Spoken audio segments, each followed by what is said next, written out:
Generational diversity expert Rekha Gibbons. Good morning to you, Rekha. Thanks for joining us. Morning. Good morning. Great to be here. So what do you think is the biggest stigma surrounding blue-collar work? I think there are a couple things. Number one is the perception that it is a less educated role. Therefore, it has less appeal to younger generations. But I think there's another thing here. And as we saw with that young lady, there is work that's involved. That means getting your hands dirty. And I think that younger generations are so wired to immediate gratification with their cell phones, with social media, interacting, and with media at large. The thing that takes time is actually doing the job, which means a little bit of delayed gratification to do the work, to get the check, to 2 weeks later to get the check. So I think this could be a reaction to a little bit of delayed gratification. Yeah, I mean, Rekha, I'll confess, my first job when I was 13 and a half was in construction. I didn't mind getting dirty. I was painting and doing things outside in the hot Texas summers. What happens when my generation ages out? It's a concern. It's a huge concern. And as you were saying, Dominique, these older generations learned, because the truth is, for thousands of years, this trade mentality, this blue-collar trade mentality existed across the globe, all over the earth.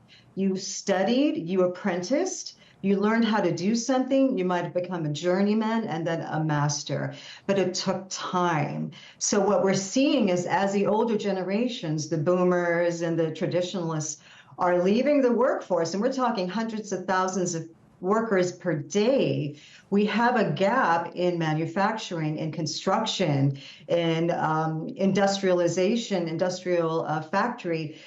And the younger generations are not interested in filling those roles. And so what's the solution here? I mean, how do we start to shift that narrative among these younger generations?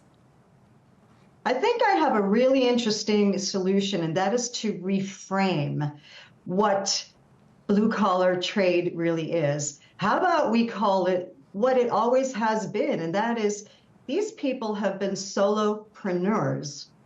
They have to run their own business. They have to do their accounting. They have to do their billing and their taxes. They have to do their own advertising. So if you think about it, young generations, I know Gen Z, about 80% of Gen Z say that their ideal job is to be an entrepreneur. If that's the case, then figure out what you're amazing at, pick the passion that you love, and create a business around it. And if it's, whether you call it trade or blue collar, the point is everybody's doing a job. It's just that the entrepreneurs have a little bit more glitz and glamour behind it. But if you're owning your own business, guess what? You are a solopreneur, and you can make a lot of money. Absolutely. But it's so important to know a trade, even if you don't pursue it. Those skills can benefit you in your home and just how you can manage your life. So I'm just so glad we've had this conversation, Rekha. Thank you very much for joining us this morning.